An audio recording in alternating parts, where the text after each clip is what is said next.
miks meid võib-olla ka siin alles koguneme, sellepärast et see informatsioon sellest koosolekust ei ole väga levitatud, et seda ei ole igal pool nii-öelda levitatud ja paljud inimesed lihtsalt ei tea.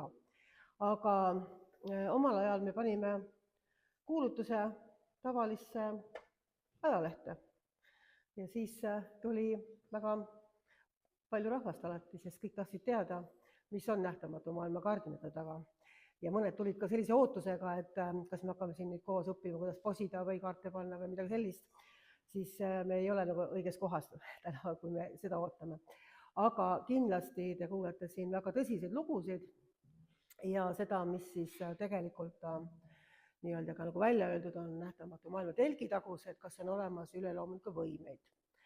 Ja miks see teema on ka paljud teised teemad südamelähedased, aga miks see on minu jaoks südamelähedane, on just nimelt see põhjus, et ma olen ise kunagi olnud täpselt see inimene, kes oli äärmiselt skeptiline, kes ei uskunud mitte midagi üleloomulikku. Ja tegelikult on ju nii, et me saame väga suure pagasi oma lapsepõlvest. Et see, kes on siis meie eeskuju või kes siis meid kasvatab ja kes meile esimesena nii-öelda külvab erinevaid seemneid, siis see on tavaliselt meie nii-öelda see aluspind, millel me siis üles kasvame.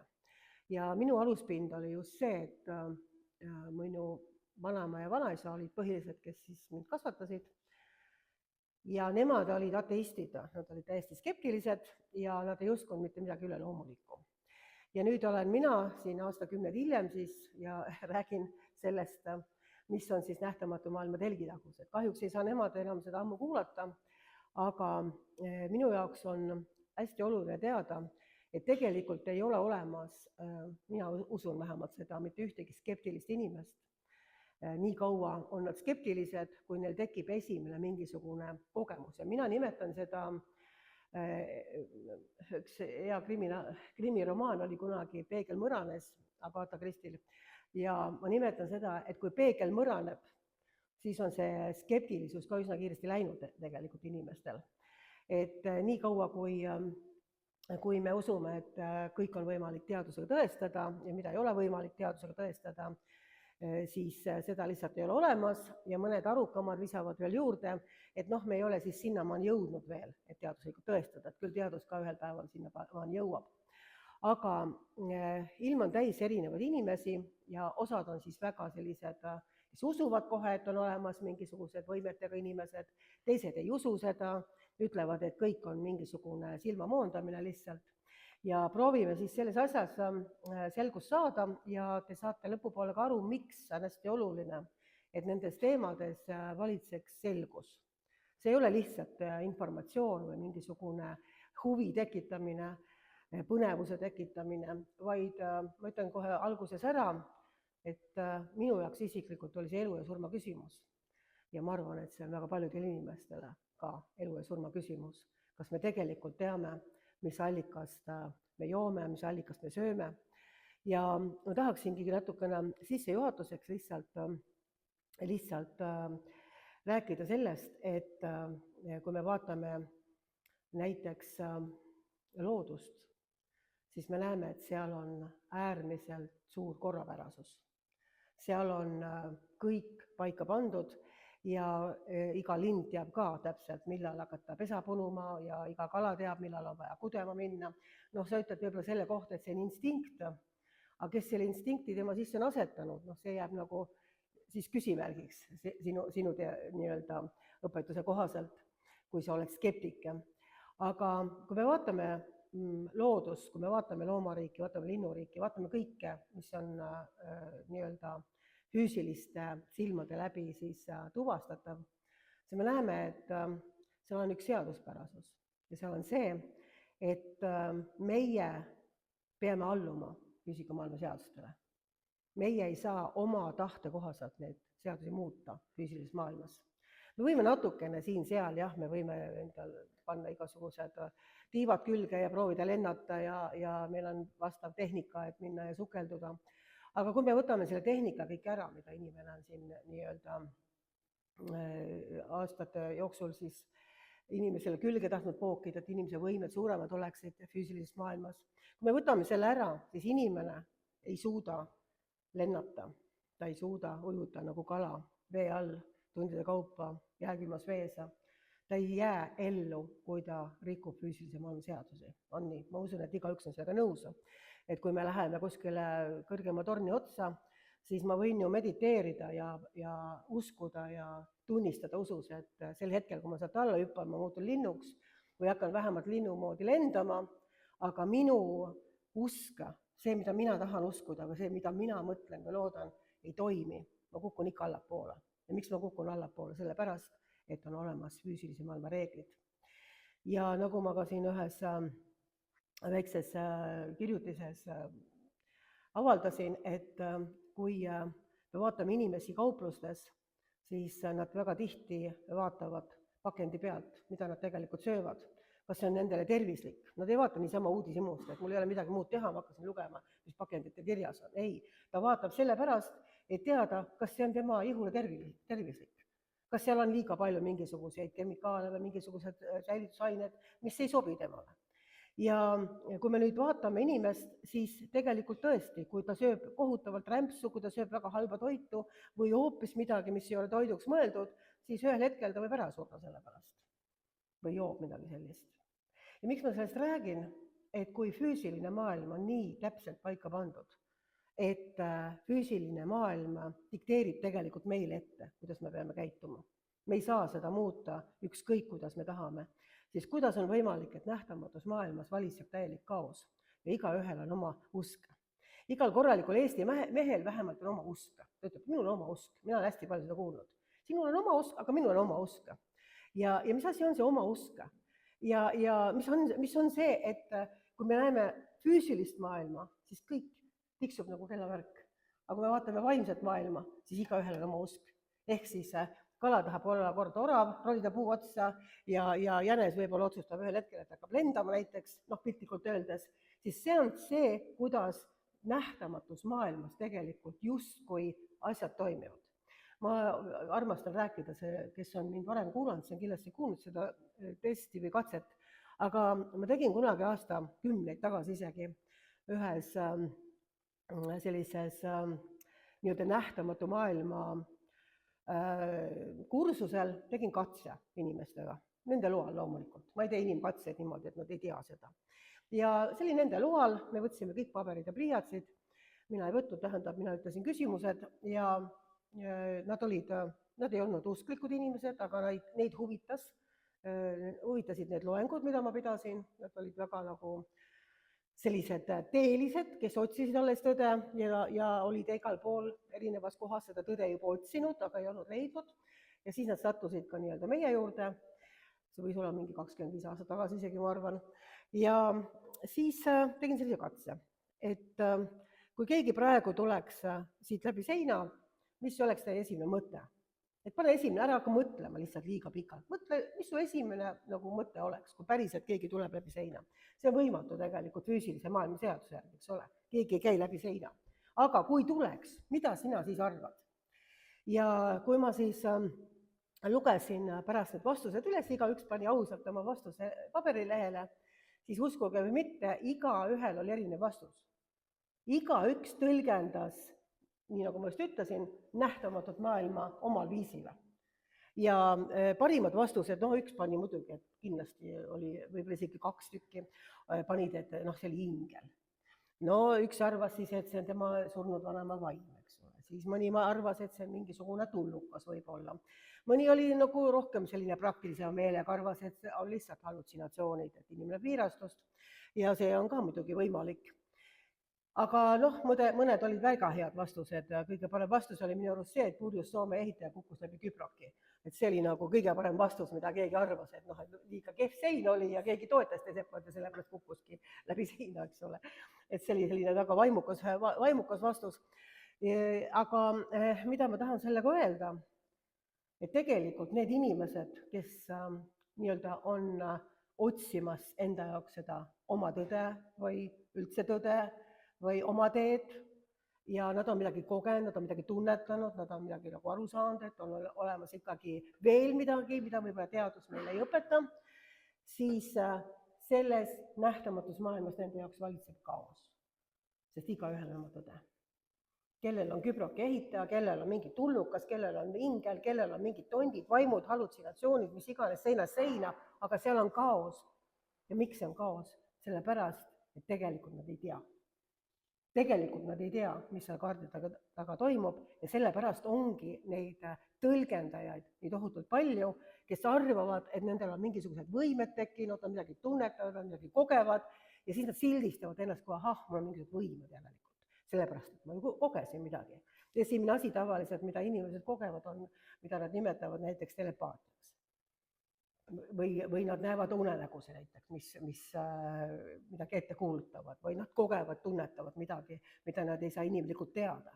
Ja siis, kui ta midagi kogeb, tunnetab, siis ta hakkab otsima edasi ja siis tekibki nagu see küsimus, et selge, mul on järelikult mingisugused üleloomulikud võimed ja siis minnakse juba edasi erinevatele esoteerilistele kursustele, hakatakse käima, hakatakse õppima ja mis on selle eesmärk tavaliselt see, et need võimed siis arendada ja leida nii-öelda oma kas siis hingerahu või siis vastavalt, mis suuna nad on võtnud.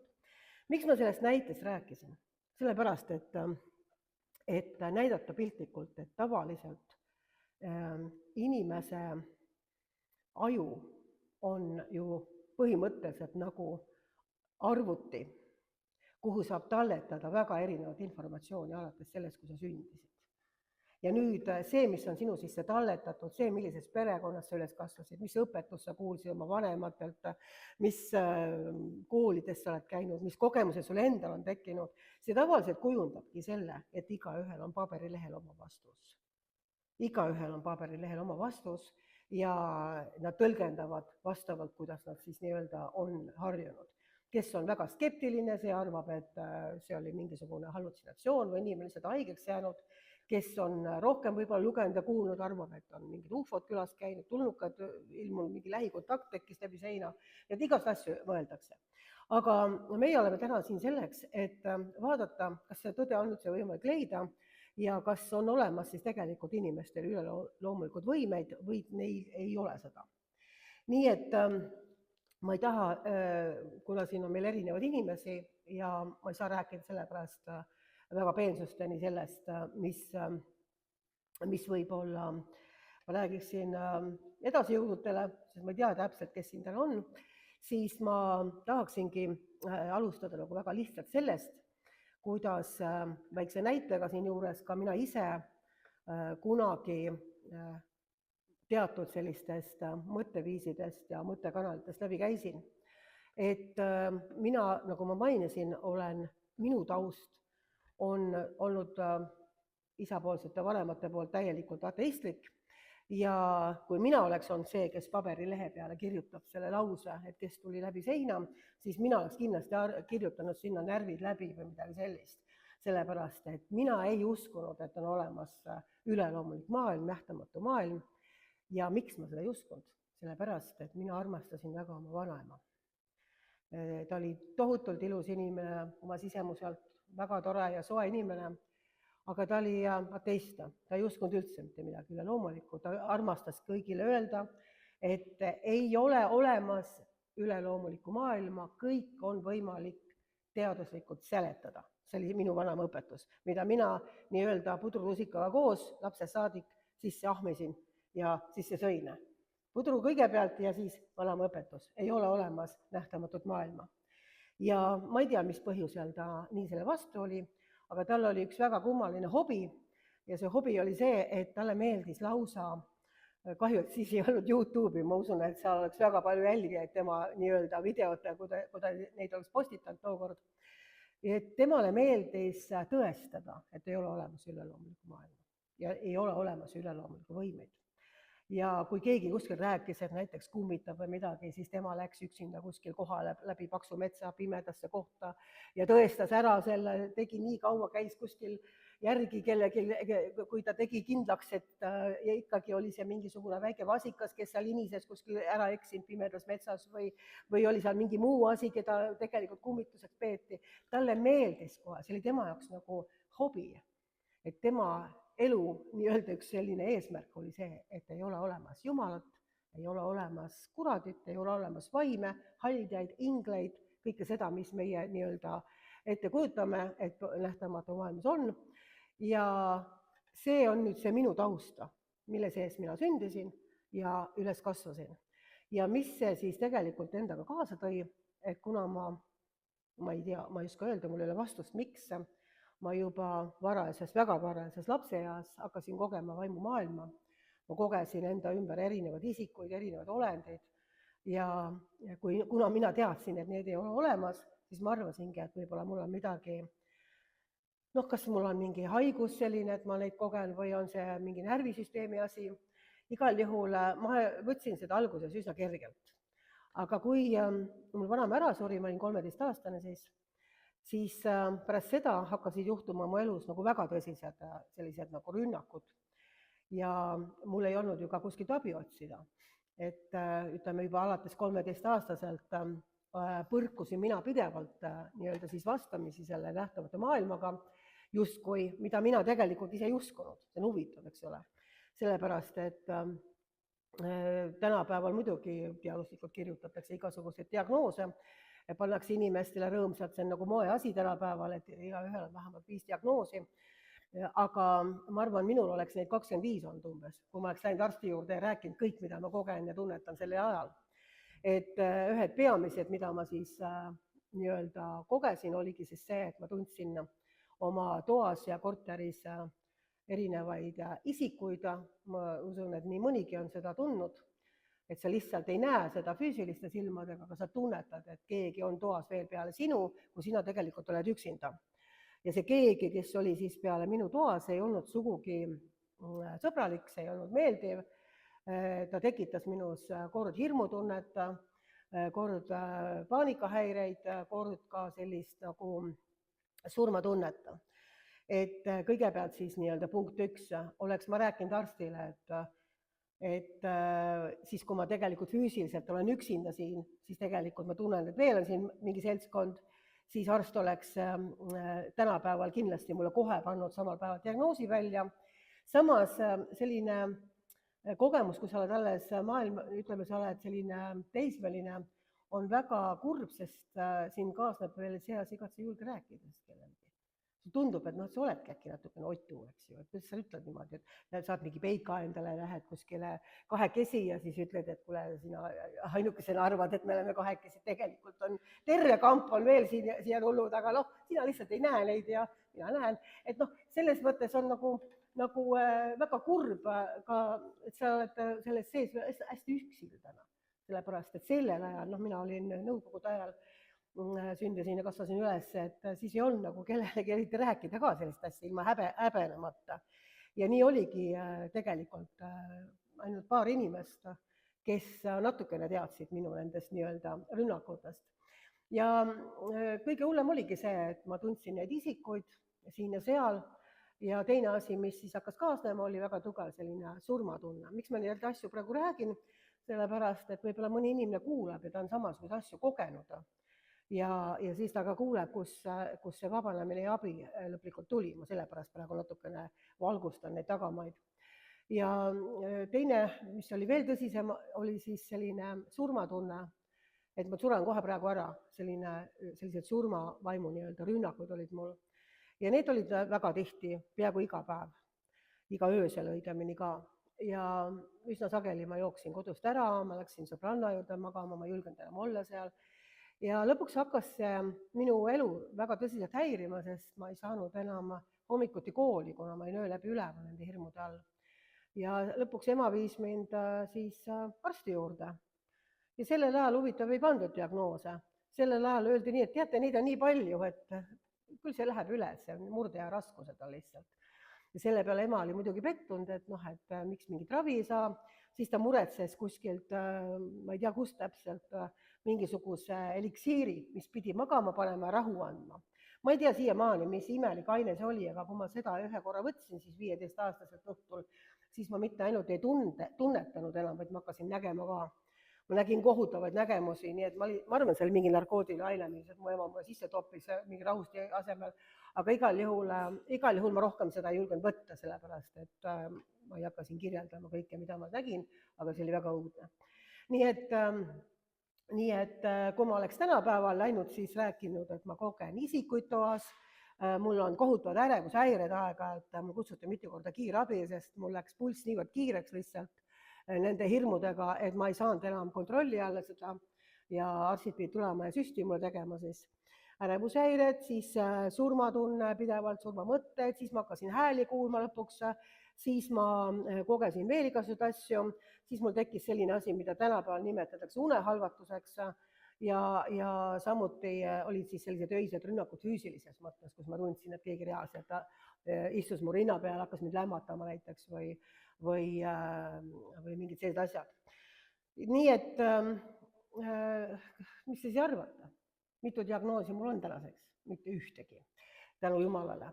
Ja mul on kohutavalt valu alati, kui ma näen inimesi, kes juba 4-15 aastaselt arvavad, et nähtamatu maailma vastu saab valge pulbriga ehk siis mingisuguste medikamentidega, kui tegelikult on probleem vaimses maailmas.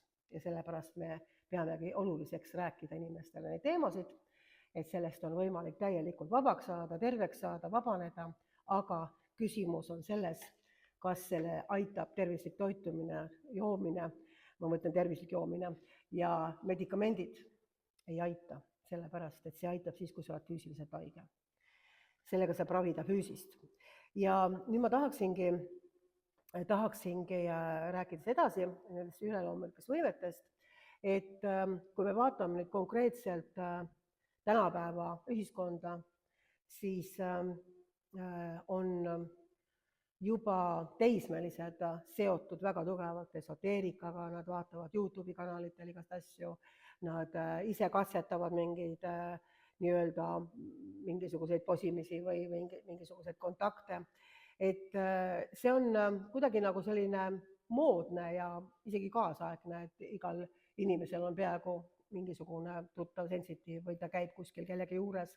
Et kunagi aastaid tagasi kutsuti mind ja veel 2 inimest ühest kohast kurja vaime välja ajama, kus oli väga tõsised nagu sellised paranähtused. Olid ühe inimese kodus ja ühe noore naise kodus, reaalselt seal mingid asjad, hääled ja kukkumised ja nägemused ja siis ta võttis lõpuks ühendust kirikuga ja kutsus siis nii-öelda enda juurde koju, kes seda valdkonda nii-öelda siis selles valdkonnas rohkem tegutsesid ja mina olin üks nendest, keda siis kutsuti sinna.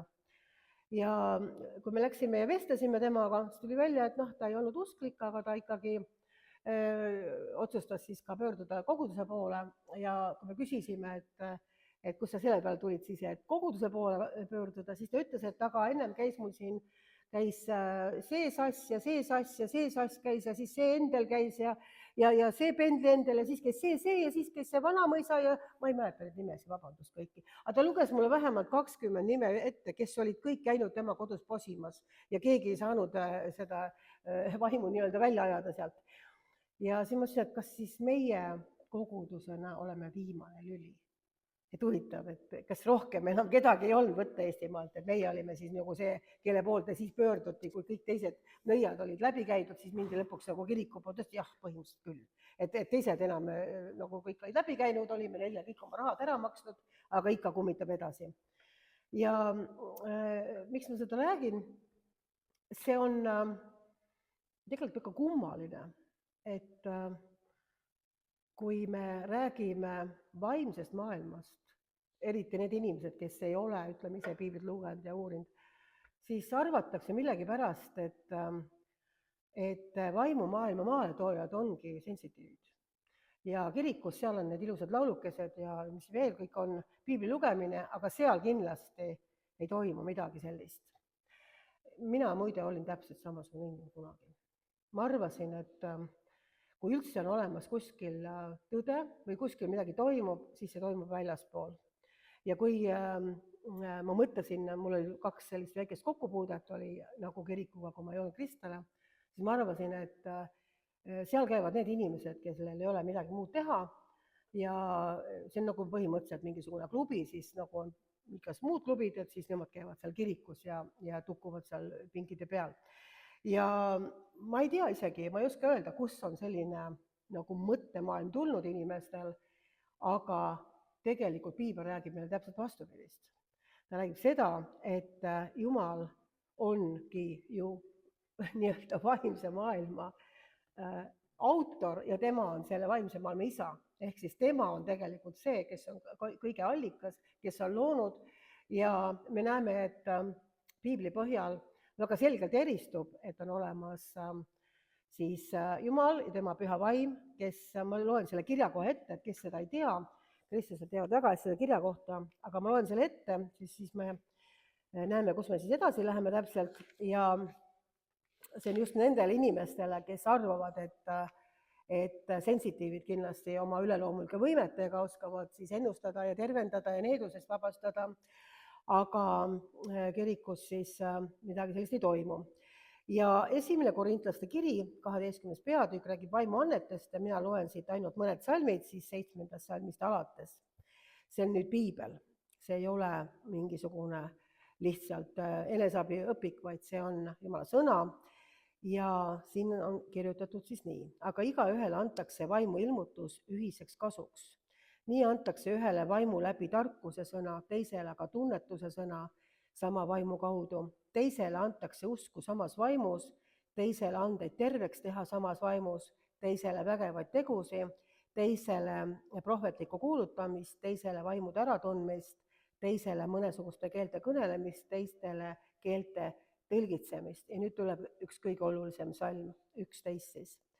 Ent seda kõike teeb üks ja sama vaim, jagades igaühele eriti nõnda, nagu tema tahab.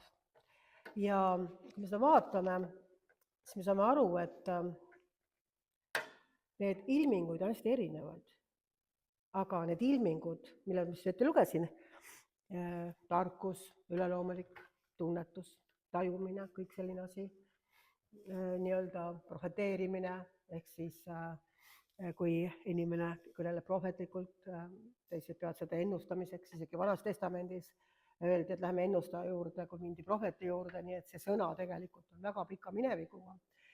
Ja kui me vaatame praegu, siis Jumala sõna räägib sellest, et Jumala püha vaim on see, kes inimeste kaudu töötab ja annab ühele tunnetust, teisele tarkust, kolmandale andeid terveks ja nii edasi.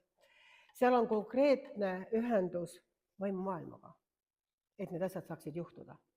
Seal ei ole lihtsalt mingisugune inimene, kellel on võimed.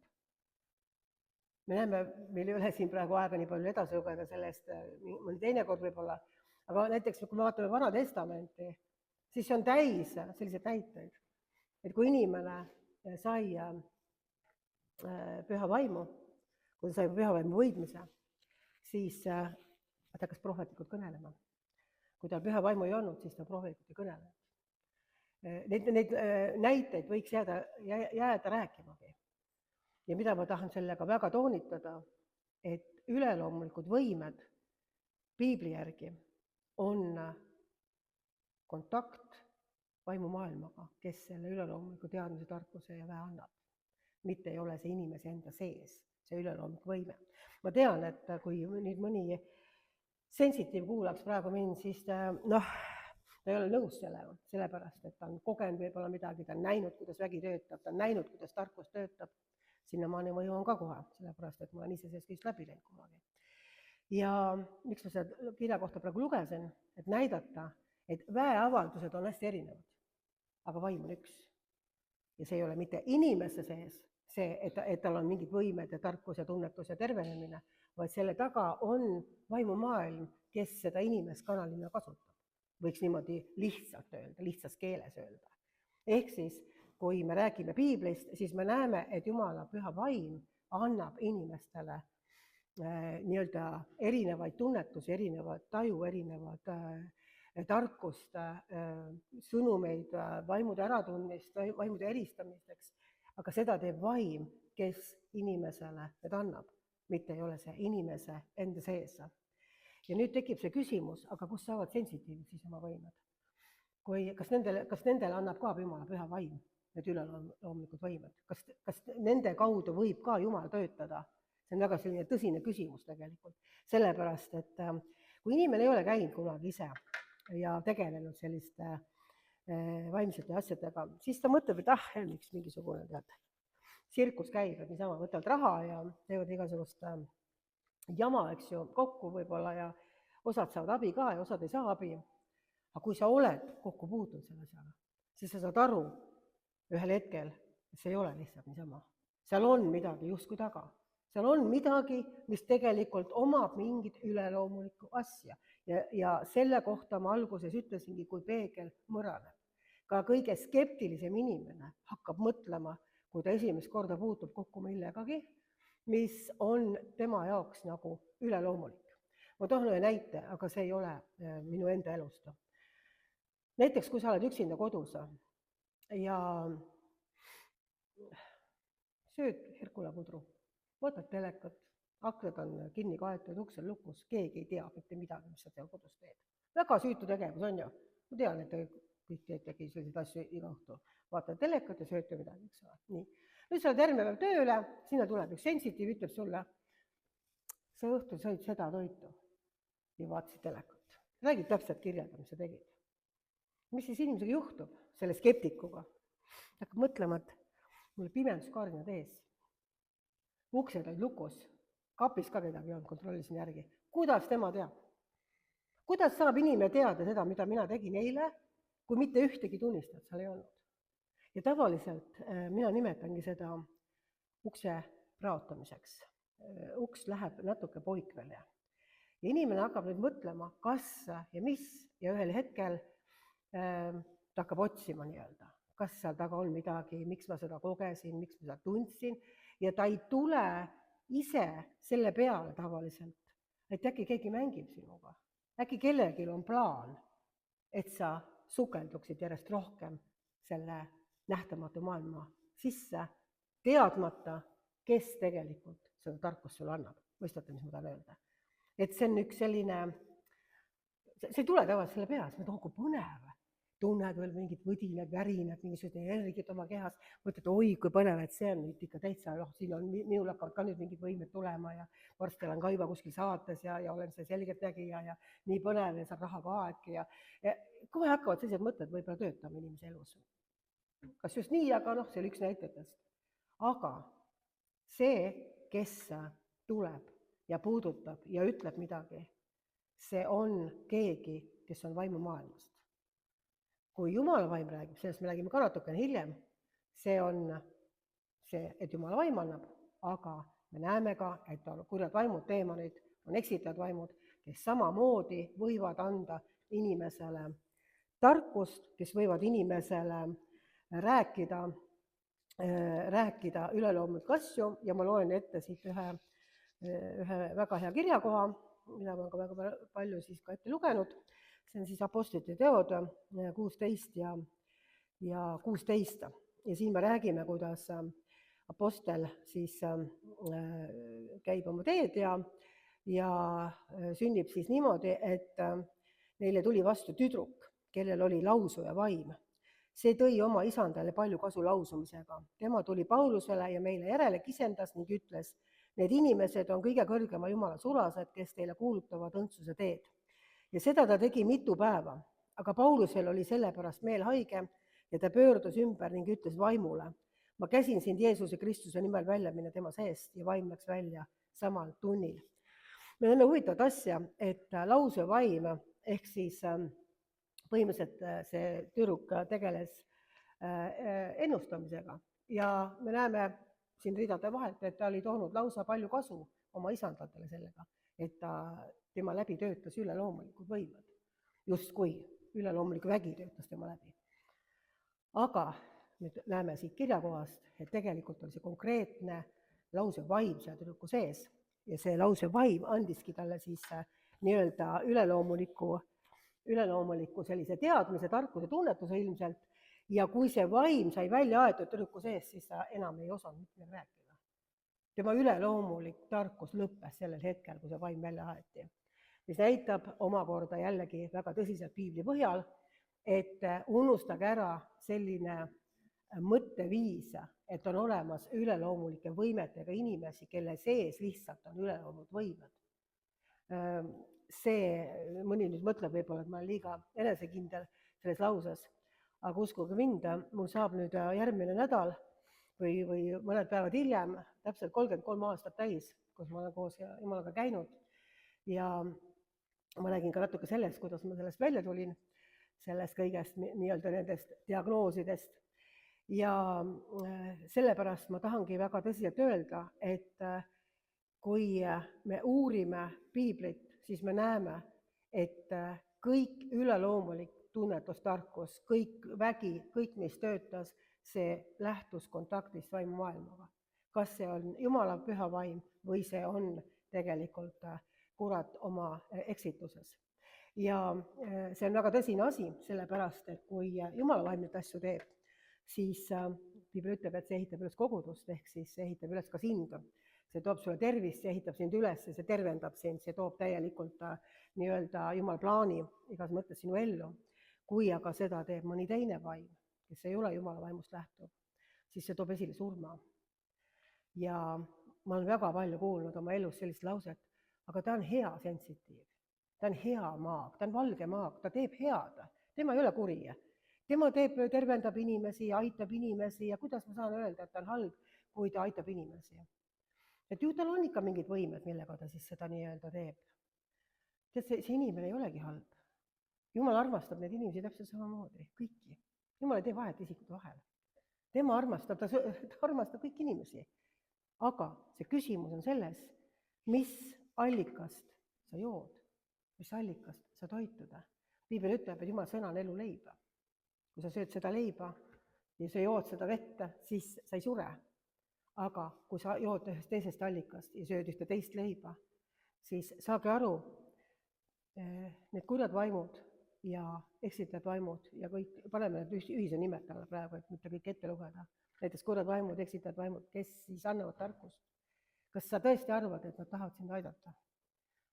Ei, nad ei taha sind aidata. See tundub väliselt nii, sellepärast, et sinuga mängitakse ühte mängu, mis algas tegelikult esimese Moose raamatu 3. peatükis.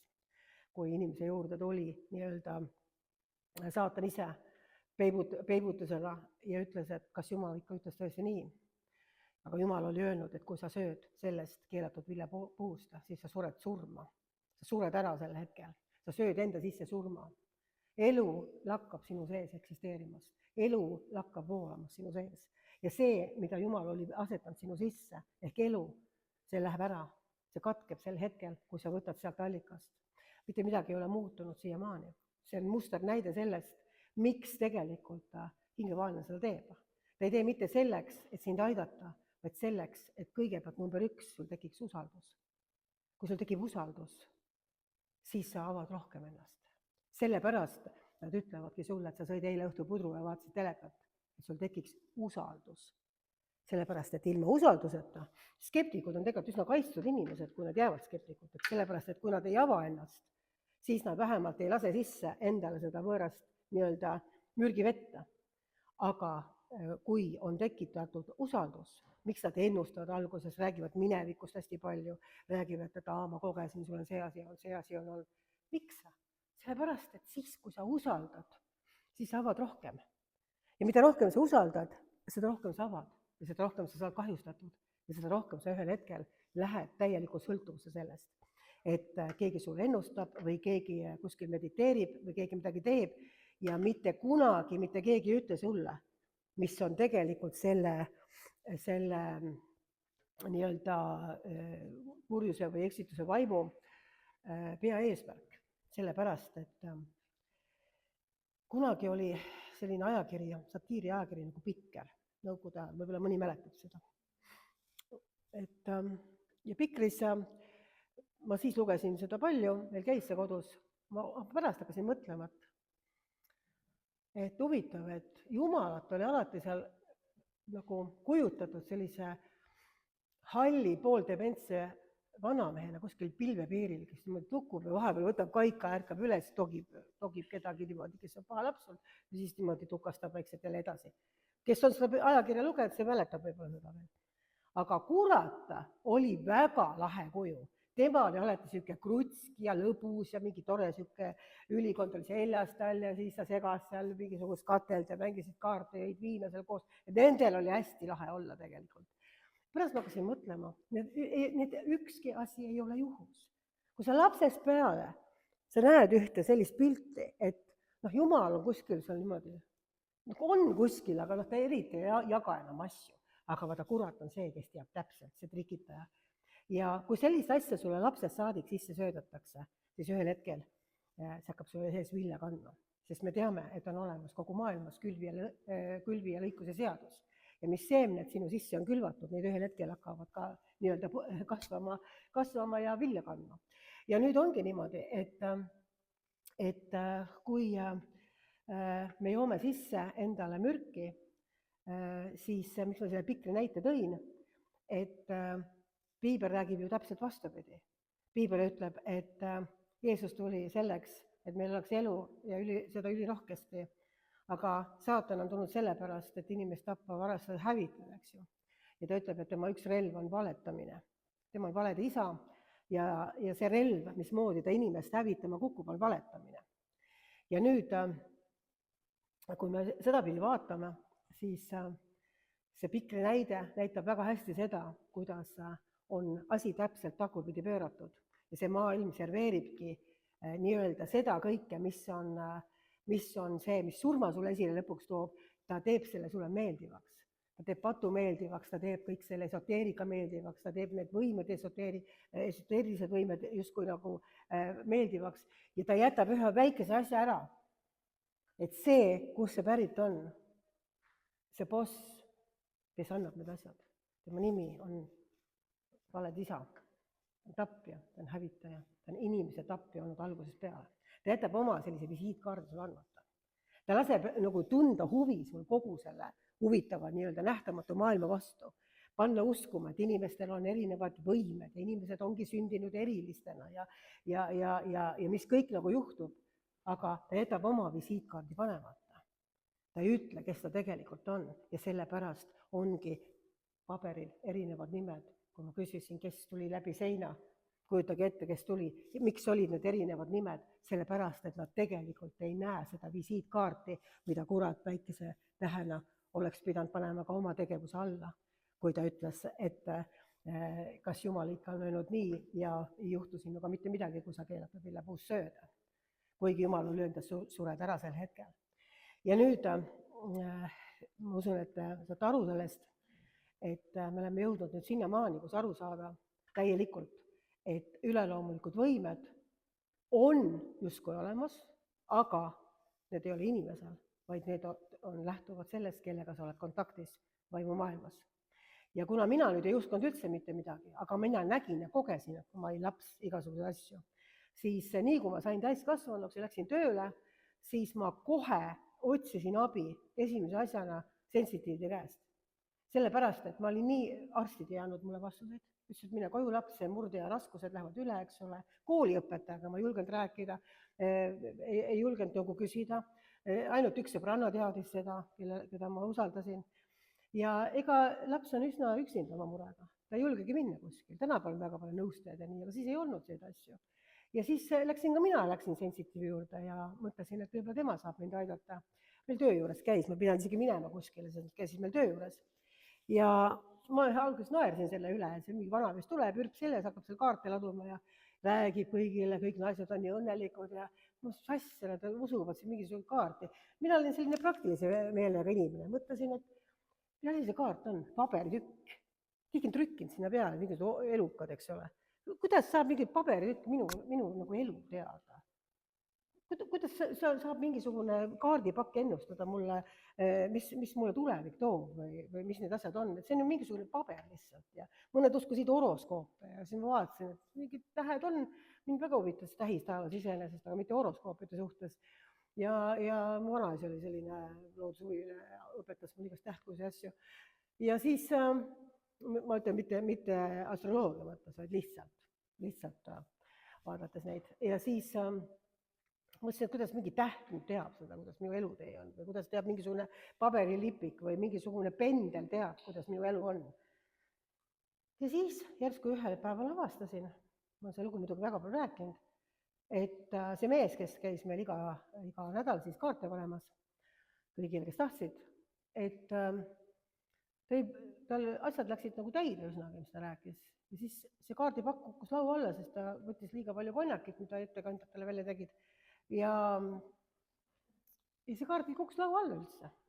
Mees jäi, ta oli mustlane ja väga huvitav välimusega inimene tegelikult. Selline pika habemega ja kongis ninaga ja siin tumedad silmad ja pikad nokkis juuksed. Ürp oli selles lehvis sisse, kõik naised olid kummuli. Ma ütlesin, nüüd me teame, mis homne päev toob meil, lõpuks ometi tuli keegi, kes teab. Ja siis tegi ennast vinti ja kaardid kukkusid laua alla, ise tallus seal otsas. Ja siis tuli üks uus töötaja sinna taha ruumi ja ta ütles, kuule, sinuga on need asjad ja need asjad ja need asjad. Aga mina teadsin, mis asjad sellel asjal olid. Siis ma mõtlesin, et huvitav, et seda see mees nüüd küll ei saa teada. Et need olid nii spetsiaalsed, sellised detailsed asjad, mida see naisel ütles, et seda ta nüüd küll kuskilt ei kuulnud või niimoodi lihtsalt uupi ei pannud. Et huvitav, kus ta teab ja kaardid on laua all tagurpidi porised. Ise ta on jalgupidi seal otsas. Siis ma küsisin selle mehe käest, et aga kus sa tead, et su kaardid on ju kuskil seal kummuli, et kuidas sa tead niimoodi ennustada? See oli minu nii-öelda see esimene koht, kus ma mõtlesin, et kas ma olen nagu midagi vahe silma vahele jätnud, et see ei saa niimoodi olla, et ta lihtsalt teab inimese kohta asju. Ja siis ta ei öelnudki mulle, kus ta selle tarkuse sai. Aga mina sain ühest asjast aru, et kaardid need kindlasti ei olnud. Ja siis ma nagu mõtlesin, et ma pean selle teada saama, et kas see on mingi närvisüsteemi rike või kuidas need asjad niimoodi, kuidas inimene lihtsalt nagu teab. Aga ma ei arvanud kordagi, et kellelgi võiksid olla üleloomulikud võimed. Ja ma arvan, et ma pean rääkima ka selle loo, mis tegelikult sai alguseks minu nii-öelda võib-olla Jumala juurde tulekul isegi. Et ühel päeval kahjuks ka mina hakkasin ise tegelema esoteerilise maailmaga, sellepärast, et see oli põnev ja ma tegelikult ei oodanud isegi seda infot, vaid mind huvitas lihtsalt see, et kas ma jään ellu, sellepärast, et mul olid nii suured surmahirmud ja surma nagu mõtted kogu aeg, et kas sellest on üldse mingi väljapääs või kas ma saan sellest nagu vabaks. Ja see oli see põhjus, miks ma siis hakkasin ise ka tegelema selliste vaimsete asjadega, aga ma ei suutnud lõpuni uskuda, et kaardid võiksid kellelgi üldse tõtt rääkida, sest kaardid olid lihtsalt paberitükid, mille peale oli trükikohas trükitud igasuguseid erinevaid pilte ja olendeid ja ma ei suutnud nagu aru saada, et need võiksid siis kellelegi nii-öelda mingisugust saatust ette ennustada. Aga ma olin nii-öelda saanud siis täiskasvanuks ja need rünnakud ja igasugused hirmuod ja need ainult süvenesid kogu aeg. Ja ma elasin sellist, ma natuke räägin hästi pisut ka nagu endast siia juurde praegu, et te mõistaksite paremini, miks see teema on minu jaoks nii oluline. Et ma elasin nagu kaksikelu ühel hetkel.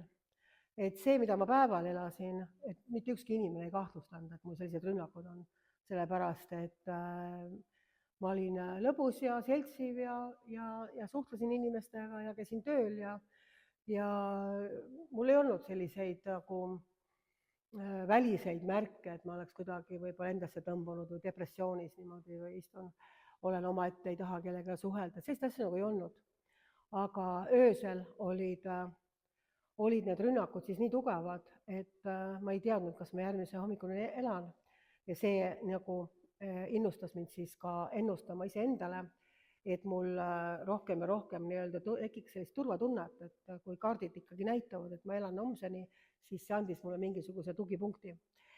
Ja juhtus siis niimoodi, ma räägin selle kohutava loo ka ära, võib-olla keegi pole veel kuulnud seda, mis minuga siis juhtus, et ma läksin oma sõbranna juurde ja ta palus, et ma ennustaksin tema vanaemale, kes oli vanem naine ja ma olin paljudele inimestele ennustanud kaartidega, millesse ma ise ei uskunud. Ja siis järsku ma esimest korda tundsin, et ma ei taha panna talle kaarte. äkki ta on vana inimene, temaga juhtub midagi, sureb ära äkki ja siis on mingid pahad kaardid või nii. Ja ta käis mulle pinda ikkagi, et käi, palun tee seda ja lõpuks ma tegin. Ja tulidki hästi kohutavad surmakaardid, et nagu ta saaks surma homme päev. Ja ma ei öelnud seda talle, ma ütlesin, mitte midagi ei näitanud, tahan koju minna, aga ma ütlesin siis tema lapselapsele, seda oma sõbrannale, et sellised asjad olid, et hoia oma vanemal silm peal, et kui ta üksinda välja läheb, et siis võib-olla ütle, et oleks ettevaatlik või nii. Et ma nägin, et midagi väga õudselt juhtub. Ja see oligi võib-olla selline murdepunkt minul, kus siis vanaema sai surma järgmine päev. Ta jäi auto alla valgel ajal. Üks takso sõitis temast ülekäiguraja peal ja taksojuht ütles, et tee oli täiesti tühi. Tema ei näinud mitte kedagi, aga see naine läks siis üle tee ja ta sai nii suure hoobi autolt siia paremale poole, et tal tekkis sisemine verejooks ja haiglas siis mõned tunnid hiljem ta suri. Nii et sellel ajal ei olnud ju selliseid mobiiltelefoni või helistada. Ja kui mulle siis sõbranna õhtul töö juurde tuli, ütles, et mu vanaema on kadunud, et ta läks välja uksest enam tagasi ei tulnud, peale see on pime, et lähme otsime haiglat, kammime läbi, et äkki leiame ta kuskilt. Ja siis me leidsimegi ta surnukuurist ja me kuulsime, mis oli juhtunud. Sõbranna ka mäletas seda, mis ma olin öelnud just enne seda, siis nii-öelda, kui ma ennustasin. Siis ma tundsin nagu esimest korda, kuidas mingisugune nagu ma ütleksin seda maakeeli, nagu mingi needus oleks minu üle tulnud. Täiesti selline pime vari tuli mu üle ja mul oli selline tunne, et ma olen inimese ära tapnud. Kuigi mina ei olnud see taksojuht, ma ei olnud autoroolis, aga et mina panin neid kaarte, miski ütles mu sees, et ma olen nagu vastutul selle eest, mida ma teen. Ja ma läksin siis matustele nädalaga hiljem. See lugu nüüd juhtus minuga päriselt, et kes arvab, et ma siin niisama räägin, siis ma ütlen ette juba ära, et see lugu juhtuski päriselt minuga. Ja mul on olemas isegi tunnistaja. Ja läksin matustele, see sama asja matustele siis. Ja kui ma jõudsin siis tema kirstu juurde, siis üks nähtamatu olend ründas mind füüsiliselt. Ma ei näinud teda, aga ma tundsin teda isikuna, nii nagu ma ennegi olin tundnud. Ja ta lõi mind paremale poole ja külje sisse nii tugevasti, et nagu see oli võrreldav, ütleme sellise lööklainega, mida siis gaasiplahvatus. Ma olen kunagi kogenud väikest gaasiplahvatust, et siis ma tean, kuidas see lööklaine nagu tuleb, et paiskab siin nagu eemale. Ja see oli selline nagu lööklaine, see lõi mind valusasti paremasse külge ja ma hakkasin tundma nii halvasti, kukkusin kokku täiesti matustel, ma ei olnud matusel lõpuni isegi ja mind viidi siis haiglasse. Ja ma olin täiesti kindel, et see on jällegi minu ettekujutus ja närvisüsteem ja siis tema ütles mulle ka, et üks kahest, kui kuskilt valutab, kas see on pimesool või närvidest. 2 varianti, muud varianti noorel ilmselt ei ole tavaliselt. Temal pimesool oli välja lõigatud kunagi, et see oli hirmus kogemus, et kas on pimesool või närvid. No ma see pimesool ei olnud, järgult närvideks. Ja viidi mind haiglasse ja vaadati üle ja öeldi, et ma lähen operatsioonile praegu kohe. Et mu elu on ohus, et mind peab opereerima, et mul on 41,5 palavikku juba ja et mul on sisemine verejooks ja küsiti, et kes mind ründas. Et teil on nagu purustused siinpool füüsiliselt. No ma ei saanud öelda, kes mind ründas. Ma ei saanud öelda, ma lähen matustele, nähtamatu olend tuleb vastu, mulle lööb mind paremasse külge. Ma saan sellist asja öelda, siis nad oleks teise haiglasse ka viidud, eks ole. Ja ma olin lihtsalt vait, ma ütlesin, keegi rünnanud mind. Aga ma ju mäletan, et mind ründas, ma sain selle hoobi teemoni käes konkreetselt ja kõige hullem oli see ei puutu muidugi üldse asjasse, aga ma lihtsalt emotsionaalselt ütlen selle lause ka siia, et enne seda siis, kui mind narkoosi alla pandi, ma kuulsin, kuidas siis anestesioloog ütles kirurgile, et me ei saa teda opereerida, et tal on liiga kõrge palavik, me peame selle palaviku alla saama enne, et ta ei pruugi seda välja kannatada, seda narkoosi. Ja siis kirurg ütles talle vene keeles annab Sjoravnoumeraajeta minu kohta siis, et ma nagu nii suren ära, nad peavad lihtsalt tegema seda operatsiooniks igaks juhuks. Nii et ma olin 24-aastane siis ja kui sa kuuled 24-aastaselt annab Sjoravnoumeraajeta ja sa oled elanud oma elu nagu sa elanud oled, siis järsku tekib see küsimus, et kas ma olen valmis üle selle läve astuma. Kas ma üldse tean, kuhu ma lähen ja mis minuga juhtub, kui ma sinna lähen. Ja mul tekkis nii kohutav surmahirm ja kuidagi selline teadmine, et ma ei tohi sellisel kujul kindlasti sinna teisele poole minna. Ma ei tea, mis seal ees ootab, sest mind oli õpetatud, et ei ole mitte midagi peale surma. Et inimene lihtsalt maetakse maha ja saab mullaks nagu ikka ja et midagi, mingisugust nii-öelda elu peale surma ei ole olemas. Aga selle hetkel ma äkki tundsin, et midagi on olemas veel. Ma ei tea, mis see on, aga ma ei taha sinna minna. Ja nagu te näete, ma ei ole siin vaimus, eks ole, pluus seljas, et ma jäin ellu, mis oli tegelikult ime, ma ise olin ka väga imestunud, arstid olid imestunud. Ja ma otsustasin sel hetkel, et ma mitte kunagi ei pane enam kaarte, ma mitte kunagi ei torgi seda mingisugust üleloomulikku nii-öelda asja, sellepärast, et ma kuidagi tajusin, et siin on seos omavahel.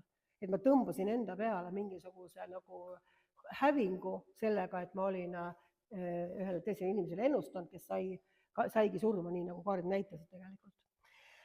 Ja kui me nüüd arvame, et sellega see lugu lõpeb, siis tegelikult see päris hullugu alles algas, sest kui ma otsustasin, et ma ütlen lahti sellest ennustamisest ja kõigest, siis ma sattusin veel suuremate rünnakute alla ja kõik see, mis ma olin ennem kogenud, oli nagu nii-öelda väike mänguasi. Siis tulid konkreetsed jõud, nüüd jällegi, kes mõtleb diagnooside peale, võib mulle vähemalt 3 tükki praegu panna. Ühesõnaga ma hakkasin kuulma hääli, ma kuulsin ühte mehe häält, mehed ärge solvuge, ma ei saa midagi teha sinna, et ta mehe häälega rääkis, aga ta oli natuke metallne, mis tundub, et ta ei olnudki nagu päris mees, eks ole. Et ta oli nagu mehe häälega ja ta hakkas mulle rääkima ja sisendama konkreetselt sellist asja, et sa lähed hulluks, sa lähed varsti hulluks ja mul oli siis juba 2 last, väikest last, et sa lähed hulluks ja lapsed toovad siis sulle pakikesi sinna haiglasse, et sind ei lasta mitte kunagi välja. Aga parem on see, kui sa teed enesetapu, sellepärast, et see on nagu viisakam, kui nad toovad hauale lilli, mitte see, et nad käivad ema kuskil haiglas. Ja sellest hetkest hakati mulle sisendama väga tugevaid enesetapu mõtteid ja nüüd ma ütlen selle koha peal veel, et ma ei tahtnud tegelikult väliselt surra. Et mõned inimesed on, ütleme, neil on nii raske elu lihtsalt, et nad ei näe elul mõtet, ma ei räägi sellest. Mina väliselt väga tahtsin elada, ma kohutavalt kartsin surma. Aga need hääled hakkasid mind sundima.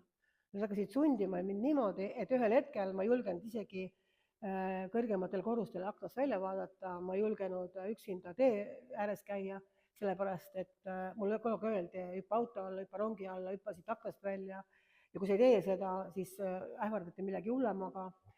Ja ühel hetkel ma sain aru, et ma ilmselt teengi seda ühel hetkel, et ma ühel hetkel seda lihtsalt teengi ja ma ei saanud enam mitte kuskilt ise abi ka, sest ma ei tahtnud minna kuskile sensitiivi juurde enam uuesti. Nii et kui ma räägin sellistest asjadest, siis hüpates korra edasi, kõik need nähtused minu elus, mis siis nagu sügavamalt juurdusid, kõik need diagnoosid olid otsene tulemus sellest, et ma tegelesin, olin avanud ukse esoteerilisele maailmale, ma olin teadmatusest otsinud mingit põnevust, mingit tarkust, mingit tunnetust, mingit kogemust, aga tegelikult, nagu ma ütlesin, visiitkaart oli puudu, kes need üleloomulikud võimed oli andnud, kes oli andnud tarkust ja kogemust ja tunnetust. Ta ei olnud oma allkirja sinna pannud, et tema on see, kes on inimesi tappi olnud algusest peale, kes on tulnud selleks, et inimest tappa, hävitada ja tema relv on valetamine, petmine.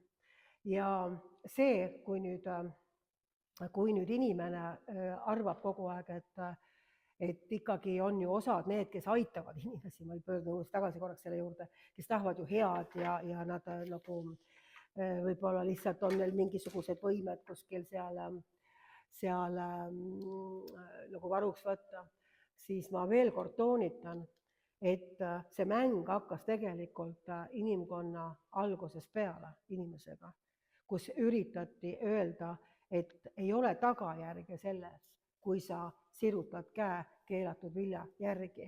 Ei ole tagajärgi, kõik läheb hästi, sa saad targaks, su elus hakkavad asjad juhtuma, sa saad võimekaks, mis iganes sulle pakutakse, see kõik on vale, sellepärast et ta ei tule selle eesmärgiga, et sind aidata, vaid selle eesmärgiga, et sind tappa. Kuidas ta sind tapab? Ta röövib sinult elu, et sa mitte kunagi ei tuleks eluandja juurde, et sa kunagi ei sööks nii-öelda elupuusta, mis annab sulle elu, mis on sinu jaoks valmis panduda. Ja nüüd ma räägin ka sellest, kuidas ma toon sealt näites enda pealt, kuidas ma sain siis kõigest sellest vabaks, kuidas mina sain siis tulla nii-öelda Jumala juurde. Ma olin väga skeptiline Jumala asjade suhtes, ma ei tahtnud kunagi minna kuskile kirikusse või kogudusse, see oli minu jaoks täiesti vastuvõetamatu. Ja ma räägin sellest ööst, ma usun, et enamus on seda kuulnud, kes ei ole kuulnud, see saab aru, et Jumal oli eriliselt armuline minuga, et ta kõigest hoolimata, et mina ei saa öelda, et mina otsisin Jumalat või otsisin tõde või käisin kuskil ringi. Kõigest hoolimata tema tuli ja ilmutas ennast, ilmutas mulle tõde, ilmutas, kuidas see on. Ja ma räägin sellest ööst, mis ka päriselt juhtus minuga, mis ei ole mingisugune, enne kui ma jõuan siis nii-öelda siin lõpupoole. Et sellel ööl konkreetselt, kui mina kohtusin Jumalaga, olin ma veel täiesti, ütleme selline tavaline noor inimene ja kes ei uskunud Jumalat, kes ei olnud kunagi käinud pühapäevakoolis, kellel ei olnud mingisugust vanaemat kodus, kes oleks talle rääkinud Jumalast, mu vanaema oli ateist ja ajas ise mingisuguseid sortse seal taga, et tõestada, et neid pole olemas. Et kõige selle juures ma siis elasin oma elu ja vaimud ikka käisid ja kollitasid mind ja tundsin neid ja kõik need asjad ikkagi toimusid, midagi ei olnud muutunud, olid läinud hullemaks ja siis ühel ööl läksin magama, kella oli väga palju, läksin oma tuppa ja siis hakkasin just tuld ära kusutama, tuli veel põles ja äkki kuulsin, et keegi koputab akna peale. Ma elasin Kristiines ja mul olid väga kõrged aknad, nii et ma teadsin oma vallatutest nooruspäevadest, et keegi ei saa sinna niisama koputada, et ta peab võtma mingi redeli või panema kastid alla või et isegi kõige pikem noormees ei saanud sinna koputada, nii kõrged aknad esimesel korrusel. Ja siis koputatakse akna peale mul justkui. Noh, ma läksin 2 korda vaatama, kedagi ei olnud. Värske lumi oli just selline kevadine väike lumekirme oli tulnud ja ühtegi jälge ei olnud, isegi kasp on seal käinud. Tegin akna lahti, kõik vaatasin, uurisin, kas keegi on. Ja kui 3. korda veel koputati, siis kuidagi mu sisse tuli nagu meeletu hirm ja selline tunnetus, et äkki see on mu peas. Äkki keegi ei koputagi kuskile, äkki ma lihtsalt mõtlen välja selle või äkki see on nüüd see hetk, kus ma hakkan hulluks minema, mida oli mulle kogu aeg sisendatud, et selline mingi väga kummaline tunne tuli mu sisse. Ja siis mõtlesin, et mida teen nüüd, et kas ma helistan kuskile, mul oli lauatelefon nagu käepärast või ma siis proovin magama jääda ikkagi. Ja kui ma niimoodi korraks mõtlesin, siis järsku tuli sisse üks konkreetne teemon, keda ma olin siis enne ka korduvalt kohanud, aga mitte nii suurena. Ta oli üle lae nagu kõrge, ta oli rohkem kõrgem kui lagi ja ta tuli ja kummardus mu kohale ja kui ta kummardus mu kohale, siis mul tekkis selline surmahirm ja kangestus, et ma arvasingi, et ma suren ära praegu kohe. Ja see oli nii kirjeldamatu tõudne tunne, et ma arvasin, et siin maa peal ei ole nii õudset tunnet mõtet võimalik kogeda enam. Ja ma püüdsin nagu ära joosta, ma oleks sellest samast aknast ääre, kuhu koputati välja hüpanud sellisen, nagu ma olin, selle hirmuga, kuid ma äkki avastasin, et ma olen halvatud üleni, ma olen nagu kangestunud, et ma ei saa liigutada ennast, et ma küll saan aru kõigest ja ma mõtlen ja tunnetan, aga mu käed ei liigu, mu jalad ei liigu, mu keha ei liigu, mul ei ole võimalik üldse kuhugi minna.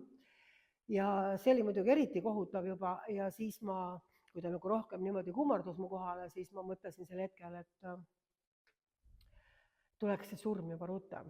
Et vaata, kui on midagi nii kohutavat, mis sinu mõistus mitte kuidagi ei oska lahti seletada, ta ei saa aru kõik sinu arusaamad kukuvad kokku sel hetkel, kui ta su kohal on, ikka väike mingisugune mõte on sul peas, et äkki ikkagi närvidest, et sa kujutad seda kõike ette, et tegelikult seda ei ole. Ja siis ma nagu mõtlesin, et ma ei taha enam niimoodi elada. Nüüd aitab, ma ei taha enam niimoodi elada, et mul on kogu aeg mingid hirmud, mingid asjad, mingid ärevushäired kohutavad ja see kontrollib mu elu nii kõvasti, et ma ei saa olla nagu tavaline noor inimene. Ja kui ma niimoodi mõtlesin, et tuleks see surm juba rutem, et parem ma siis suren ära, ma vähemalt ei pea enesetapu tegema, siis sellel hetkel, kui ma niimoodi ütlesin, et ma ei taha enam seda elu, siis sellel hetkel järsku tuli mu tuppa, ma räägin nagu aeglaselt, aga tegelikult see käis hästi kiiresti kõik, tuli mu tuppa pimestav valgus, mis lõi mind täiesti pimedaks, nii et ma ei näinud mitte ühtegi asja enam toas, ma olin täiesti nagu pime selles valguses ja järgmisel hetkel ma olin ühes teises dimensioonis. Ma ei hakka sellest pikalt rääkima siin, ma usun, et paljud see on üleval ka YouTube'is see tunnistus, aga mis oli kõige põhilisem, mida ma tahan öelda, kui mõnigi seda südamesse võtaks, et seal dimensioonis ei olnud mitte mingisuguseid arvamusi või kaksipidi mõtlemist, seal oli tõde, seal oli täielik teadmine, mis on ja mis ei ole. Ma ei näinud oma keha, aga ma olin olemas. Mul ei olnud justkui jalgu, aga ma seisin ja mina olen mina ise. Ma teadsin täpselt, mis on. Ja järsku, see oli selline hästi suur ruum, nii-öelda mittemateriaalne ruum, nagu piltlikult öeldes, nagu ma oleks avakosmoses olnud, kus sa kuskil seisad, aga sul ei ole põrandat. See oli nagu teistmoodi täiesti. Ja siis ma järsku vaatan, et kaugel minust niimoodi üleval pool diagonaalis on palju inimesi, kes on üleni valgedes rüüdes ja nad laulavad. Neil on imeilus muusika tuleb nagu sealt. Tohutult ilus selline teistsugune muusika, mida ma polnud kunagi varem nagu kuulnud. Nüüd ma võin öelda jah, et see oli ülistus, aga siis ma seda sõnagi ei teadnud. Ja nad nagu ülistasid ja see, kui ma nende poole pilgu pöörasin, siis ma tajusin, et nad on nagu tänulikud, õnnelikud, nad elavad ja nad elavad igavesti. Nende jaoks ei ole surma olemas. Ja just see tänumeel ja selline tohutu nagu ilus armastus, mis nendest õhkus, see oli midagi, mis meie maailmas on täiesti arusaamatu tegelikult. Ja kui ma neid vaatasin, siis mõtlesin, oi, kuidas mina tahaksin ka seal olla. Et miks keegi ei ole rääkinud kunagi, et selline koht on olemas, kus on nagu täiuslik rahu ja rõõma. Et ma ei ole mitte kunagi koolis kuulnud, et ükski õpetaja sellest räägiks või kuskil raadios või tuttavate seas või ei ole mitte kunagi seda kuulnud, aga ometi ma näen, et see on olemas ja ma tunnen, et ma teeks kõik selleks, et ma saaksin ka seal olla, aga ma ei ole seal, ma olen eemal. Ja siis ma vaatan otse minu tasandil, aga väga kaugel seisab ka üks mees üleni valges. Ma ei näinud täpselt tema nägu, aga nii kui ma oma pilgu tema peale pöörasin, siis ma teadsin, et see on Jeesus, keda mina ei olnud ju kunagi uskunud, et tänapäeval enamus inimesi ju ikkagi usuvad, et Jeesus oli ajalooline isik vähemalt. Aga mina ei uskunud isegi mitte seda, et ma olin seda sõna mõned korrad võib-olla kuulnud ja ma arvasin, et see on mingisugune mütoloogia, samamoodi nagu me räägime võib-olla ajalooõpikutest, oleme õppinud Zeusist või mõnest teisest sellisest mütoloogilisest olendist, et see on nagu väljamõeldis inimeste nii-öelda selline lihtsalt mingisugune kujutelm ja ma ei olnud kunagi arvanud isegi, et Jeesus oli füüsiliselt elas maa peal. Seda ju nõukogude aeg niimoodi üldse räägitud. Mul ei olnud mitte mingisugust arusaamist üldse sellest. Ja siis ma vaatasin tema poole ja järsku ma tundsin ta ära, ma tunnetasin teda. Ma teadsin, et see on Jeesus Kristus. See on see Jeesus, kellest räägitakse kirikutes, kellest räägib ilmselt piibel, et tema on päriselt olemas. Ja mitte lihtsalt päriselt olemas, vaid ma kogesin sellist nagu meelevalda, sellist, et nagu piltlikult öeldes sa oledki nagu universumi issand ees. Tema ongi kõige suurem boss, ei ole suuremat bossi enam. See on see, ma räägin lihtsalt nagu väga autentselt, mida ma kogesin sel hetkel. Et ei ole olemas enam, et tema on see, kellel on kõik meelevald taevase maa peal, nagu Piibel ütleb. Ja kui ma ta niimoodi vaatasin, siis ma järsku nagu sain aru, et need inimesed, kes seal nagu seda imelised muusikat tegid ja ülistasid, need ongi nagu tema inimesed. Need on need, kes on nagu temaga lepingus, kes on teda valinud.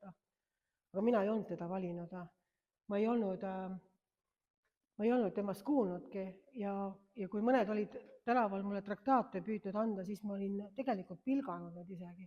Ma ei olnud nagu välja kannatanud, et seal järritanud mind kohutavalt kõik. Ja sel hetkel ma järsku kogesin, et keegi tuli mu selja taha ja hakkas mind vaikselt nagu tirima kuskile pimedusse. Ja mul tuli nagu nii suur patutunnetus sel hetkel. Ma ei tea, kas see on isegi õige sõna, aga see, mida ma tundsin, oli see, et ma olen patune, aga mitte sellepärast, et ma teen mingisuguseid valesid asju, vaid ma olen patune sellepärast, et ma ei ole uskunud temasse. Et ma ei ole teda uskunud, ma ei ole teda uskunud ja teda tunnustanud kui issandat. See on see, miks ma lähen praegu ja ma ei saa tema juurde. Ja kui ma siis kogesin, et mind hakati kuskile pimedusse viima mingisuguste isikute poolt ja ma teadsin, et mina ei saa tema juurde sellepärast, et meie vahel on tohutu kuristik. Mina olen ühel poolel ja tema on teisel poolel ja mina olen elanud siiamaani oma ninatarka elu ja arvanud, et mina olen kõige targem ilmselt maailmas ja tegelikult ma ei tea isegi, mis on kõige tähtsam asi üldse, et uskuda, et Jumal on päriselt olemas ja mitte lihtsalt suvaline Jumal väikse algustähega, vaid ma ei teadnud muidugi mingit evangeeliumi sellel ajal, aga ma tunnetasin, et Jeesus Kristuses on nii-öelda kõik need asjad kokku võetud. Ja siis ma kisendasin ta poole. Ma hüüdsin tema poole, ma ütlesin, palun anna mulle andeks, et ma ei ole sinusse uskunud ja ma ei ole sind kummardanud. Et kui sa annad mulle ühe võimaluse tagasi minna, ma teadsin tegelikult sel hetkel, ma olen surnud. Sel hetkel ma nagu teadsin, et ma olen surnud ja ma ei saa enam nagu tagasi. Et ma lähengi ära ja uus päev koidab, mind ei ole enam siin ja ma ei saa isegi rääkida kellelegi, et kuulge, siin on hoopis teistmoodi need asjad, kui mina olen aru saanud. Ja kui ma niimoodi kisendasin, et palun anna mulle andeks, palun anna mulle veel üks võimalus ja kui sa annad mulle võimaluse, siis ma räägin kõigile, et sa oled päriselt olemas. Et on olemas ka vaimumaailmas tõde, mitte kaos, nii nagu me alguses rääkisime, eks ole, seda muidugi talle siis ei öelnud, ma räägin seda praegu.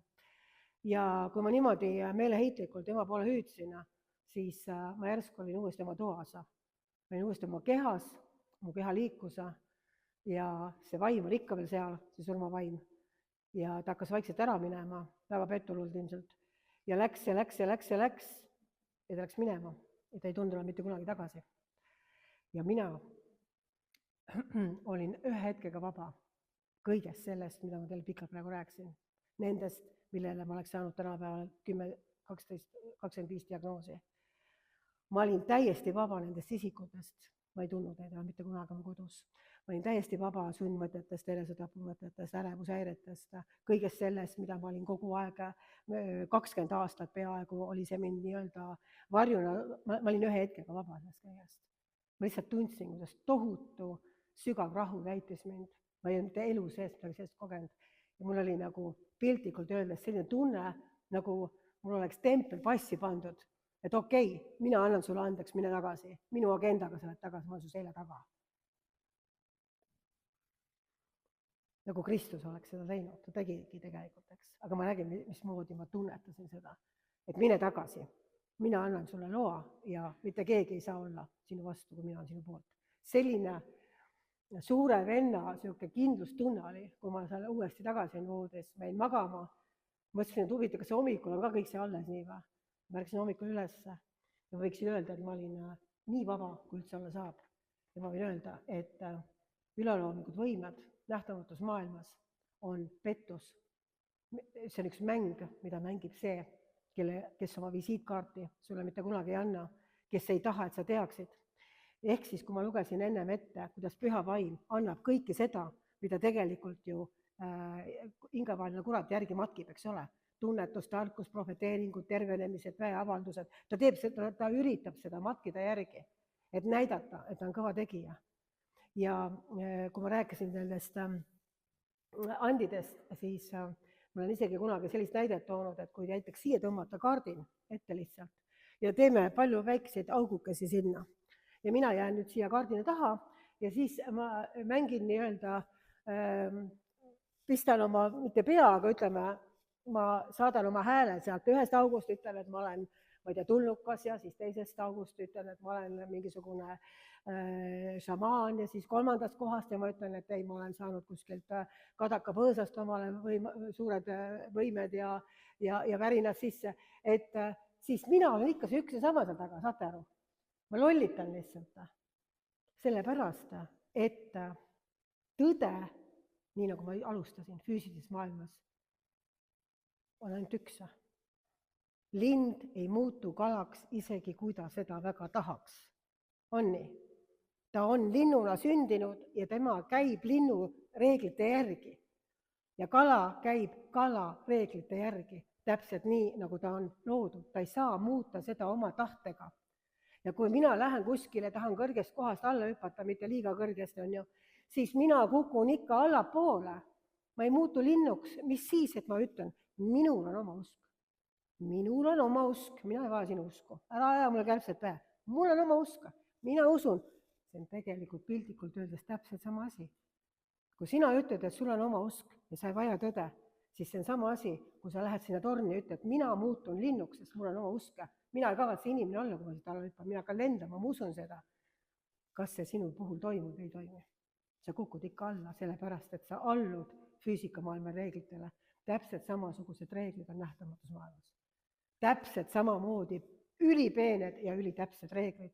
Ja kui sa need reeglid ei aktsepteeri, siis sinuga mängitakse mingit mängu siin maa peal. Aga ühel hetkel oled sinagi Jeesus ees. Ma ei hirmuta sind, sest minu jaoks on see šokk. Ma olen öelnud, et Jeesus on mind 3 korda elus šokeerinud, kohutavalt šokeerinud. Esimene šokk oli see, et ta üldse olemas on. Mina arvasin, et ta pole ju. Midagi ei tohtinud olla ju, nõukogude naine ei uskunud üle loomuliku maailm, eks ole, saate aru. Kõik oli ikkagi sinu oma käsivarres, mis kõik oli ja nii edasi. On ju. Nii, see oli esimene šokk, et Jeesus on päriselt olemas. Teine šokk on see, oli see kunagi aastaid hiljem, ta pole selline täpselt, nagu meile tahetakse maalida, vaid temas on tohutu vabadus ja armastus, mitte üks raames elamine, ma ei mõtle halvas mõttes praegu. Ja 3. šokist ma praegu ei räägi.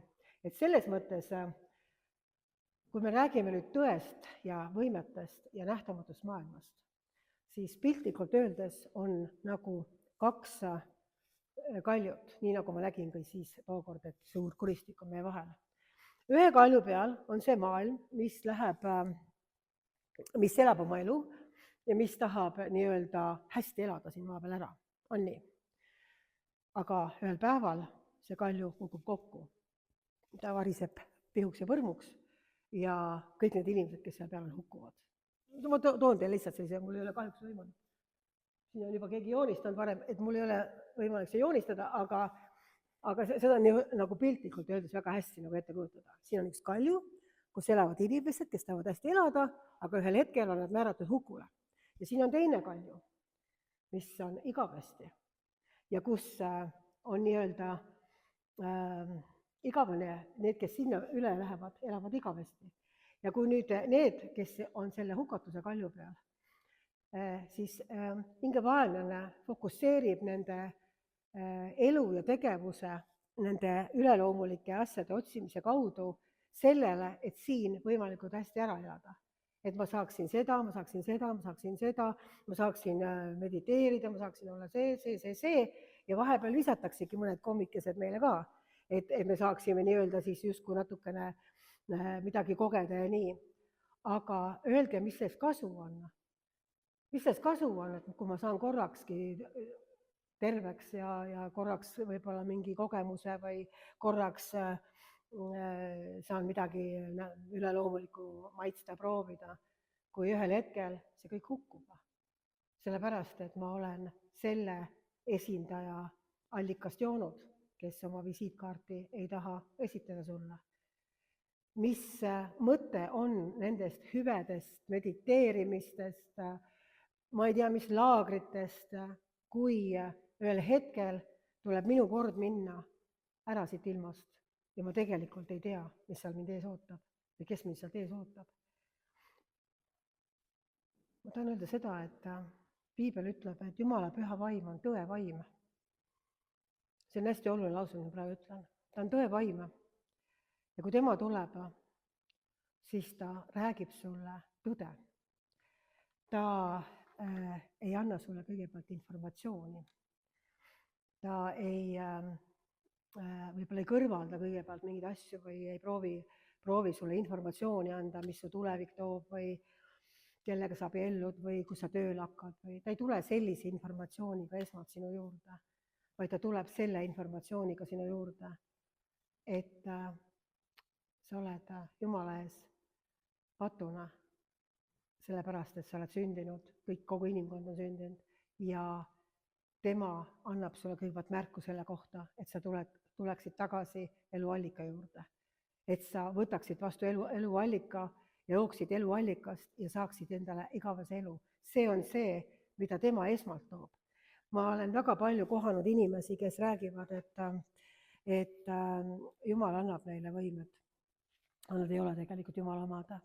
Hästi palju on selliseid asju praegu liikumas, et Jumal andis seda ja Jumal andis teist ja siis, kui sa küsid, et kas sa Jeesust ka nagu usud, ei, Jeesust ma ei usu, aga Jumal andis. Piibel ütleb, et Jeesus on tee isa juurde ja keegi ei saa isa juurde ilma kui Jeesuse kaudu. Nii et kui me räägime, et Jumal andis selle ja Jumal andis temale, siis tegelikult see on jällegi enesepettus, sest ma loen ette ühe kirjakoha, Johannese evangeeliumis 16 peatükk, miks mina, kui mõni on küsinud minu käest, et aga kus sa tead, et see oli üldse päris Jeesus, keda sa nägid ja kus sa üldse tead, et see nii oli, mis sina seal kogesid, siis ma olen lugenud selle kirjakoha Johannese evangeelium 16:8, mis räägib siis sellest, kui pühavaim tuleb. Ja kui ta tuleb, siis ta toob maailmale selguse patu kohta ja õiguse kohta ja kohtu kohta. Patu kohta, et nad ei usu minusse, õiguse kohta, et ma lähen isa juurde ja te ei näe mind enam ja kohtu kohta, et selle maailma vürsti üle on kohus mõistetud. Mina ei olnud kunagi lugenud piiblit. Ma ei teadnud üldse. Ma ei teadnud üldse, miks inimesed piiblit loevad. Minu arust oli see mingisugune väga imelik raamat. Aga see, mida mina kohates Jeesust, mida mina konkreetselt, mis tõde tuli minu sisse seal, oli see, mis praegu ette lugesin. Ma räägin veel kord, seal ei räägitud, et mis sa seda tegid, vaid just seda, et patt oli see, et ma ei uskunud temasse. Ja kohtu kohta selle vürsti üle, ma ütlesin, et see on parem. Et selle maailma vürsti üle on kohus mõistetud ja mina lähen hukka, kui ma teda vastu ei võta. Et selles suhtes ei olnud mina lugenud neid kirjakohti, aga need kirjakohad avaldati mulle, kui ma Jeesusega kohtusin. Kõik need samad asjad tulid minu sisse, mis tegelikult on piiblisse ja mina ei võinud seda teada. Nii et ma arvan, et me hakkame selles mõttes nagu lõpetama, et me peame mõistma, et sellel hetkel, kui inimene sõi hea ja kurja tundmise puust ja ta kaotas tegelikult elu, siis me näeme, et inimene eksisteeris edasi veel, seesama inimene eksisteeris edasi veel 100 aastaid, ta ei langenud surnult maha. Et me peame mõistma, et piibel räägib meile 2 surmast. Ta ei räägi meile 1 surmast, üks on füüsiline, aga teine on igavene surm. Ja see, mida mina peaaegu oleks maitsta saanud, olid mõlemad. Ma lahkusin siit kehast, läksin kohta, kus tegelikult ootas mind ees igavene surma. Ja ma ütleksin, et mitte ükski kogemus ei ole nii kohutav kui tunda, et sa oled oma elus teinud valed valikud ja sa ei saa mitte midagi enam muuta. Mina sain väga suurt armu, et ma sain tagasi tulla ja ma lubasin Jeesusele, et ma räägin seda teile ka ja räägin teistele ka, et ta on päriselt olemas, mitte lihtsalt olemas, vaid tema on kogu universumi issand. Ja kui mina sain temalt, ma palusin andeks temalt, et ma pole temasse uskunud, ma parandasin meelt, ma võtsin ta vastu ja mis juhtus? Surm lahkus minust. Ma sain vabaks. Kõik see tsirkus nende üleloomuliste võimete, te ei kujuta ette, kui palju asju ma katsetasin ja proovisin, ma ju ei hakka seda siin rääkima, eks ole. mis asju, kui palju ma vaatasin, kuidas see pendel, no ikka läheb, oi, mul on väga suured võimed, sellepärast et pendel hakkas niimoodi tegema, kui mina ta kätte võtsin, kõik ütlesid, oo jaa, sul on imeline vägi, ei tea, mis sinus küll tuleb. Jumala naine tuli hoopis, tuli see, mis tulema pidi, aga inimesed on põnevil, sellepärast et neile meeldib mingi info, neile meeldib, kui asjad käivad. Miks see on nii? Sellepärast, et Piibel ütleb meile, et kui inimene sõi keelatud viljapuust ja ta nii-öelda kaotas elu, siis mina armastan seda öelda, et ta kaotas küll elu, aga tema sisse jäi kaja sellest, mis on päriselt olemas. Ja sellepärast ongi inimese sees, kes otsib tõde, üks sügaval, üks teadmine, et kusagil peab olema veel keegi, kes teab rohkem sinu kohta, kes annab võib-olla mingisugust infot, kui sa otsida, kes võib-olla aitab sind, kes võib-olla juhib sinu eluteed paremuse suunas. Ta sees on olemas see kaja sellest, mida ta kaotas, aga vaenlane kasutab seda oma meetoditega, tema eksitamiseks ja petmiseks ja ühel hetkel inimene ei söö mitte elupuust, vaid ta joob seda surma endale sisse. Ja ma ütleksin, et ma olen seda teemat päris kaua aastaid uurinud ja rääkinud ja õpetanud sellest, aga ma ei ütle protsente, sest ma ei tea seda, aga ma arvan, et enamus tänapäeva noorte ärevushäiretest ja enesetapumõtetest ja kõigest muust on otseselt seotud esoteerilise maailmaga. Mitte kõik kindlasti, on erinevaid meditsiinilisi põhjuseid ka ju inimestel ja igasugused õnnetused juhtuvad ja mis iganes. Sellepärast ma ei ütlegi protsente, aga mina oma kogemustest tean seda, et kui inimene on nende asjade all kannatanud ja ta tegelikult on andnud oma elu Jumalale, siis inimesed on saanud sellest vabaks hiljem või varem. Nad on saanud vabaks. Alati ei ole see lihtne, alati sündis see kohe. Minu elus sündis see kohe. Ma olin peaaegu 20 aastat kõige selle all, mida tänapäeval YouTube'is võid iga diagnoosi kohta pika loo lugeda, mida mina talusin ja kannatasin. Ja ma ei ole kunagi käinud ühegi arsti juures, ma ei ole mitte kunagi võtnud antidepressante, rahusteid ega unerohtu. Pärast seda, kui ma olin teismeline, ma proovisin paar korda unerohtu, eks ole, siis ma käisin nägema ka. Et ma ei ole kunagi seda asju teinud. Ma sain vabaks ja ma võin öelda, et see, kes tegi mind vabaks, tahab teha ka sind vabaks. Tahab täielikult anda sinule uue elu, tahab täielikult anda sulle absoluutselt uue elu mõtte. Et ärge minge, ma ei ole absoluutselt arstiteaduse vastu, aga ärge minge kaasa igasuguste loosungitega ja diagnoosidega, mida väga kergekäeliselt tahetakse inimestele panna. Kõigepealt peaks minema ja pöörduma tagasi selle juurde, kes elu on andnud ja vaatama, mis tema selle asja kohta ütleb. Et me ei peaks mõttetult igasuguseid medikamente ja tablette enda sisse sööma, kui asi on tegelikult vaimne. Sellepärast ma ütlesingi, et hõbekuulidega võib küll kuradit lasta, aga see on nagu nali, eks. Aga valge pulbriga kindlasti vaimumaailmas jagu ei saa. Seal saab jagu ainult selle tagusega, kes on eluandja. Ja sellepärast ma arvan, me oleme nüüd väga pikalt rääkinud ja kindlasti me räägime nendest asjadest veel, aga ma kutsun väga sind üles, et kui me